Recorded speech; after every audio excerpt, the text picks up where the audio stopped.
కైలాసశిఖరే రమ్యే శంకరస్య శివాలయే దేవతాస్తత్ర మోదంతి తన్మే మనఃశివ సంకల్పమస్తు అని చెప్పేటువంటి ఒక శ్లోకంలో మన మహాన్యాసంలో ముక్కోటి దేవతలు సైతం ఆనందాన్ని రమణీయతని పొందేటువంటి యొక్క ప్రదేశం ఏదైనా ఉందంటే కైలాసమని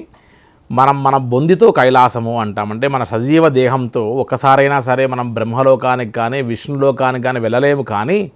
జగతఃపితరం వందే పార్వతీ పరమేశ్వరవు, ఈ జగత్తుకు మొత్తం కూడా తల్లిదండ్రులైనటువంటి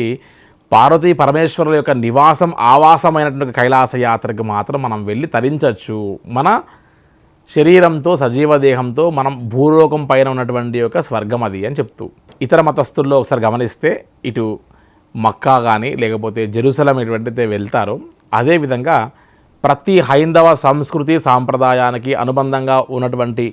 వసుదైక కుటుంబంలో ఉన్నటువంటి ప్రతి ఒక్కరూ కూడా తన లైఫ్ టైంలో ఒక్కసారైనా సరే కైలాస యాత్ర చేయాలి, జీవితంలో కైలాస యాత్ర చేసి తరించాలి అనేటువంటి ఆలోచన ఆతృత ప్రతి ఒక్కరికి ఉంటుందండి.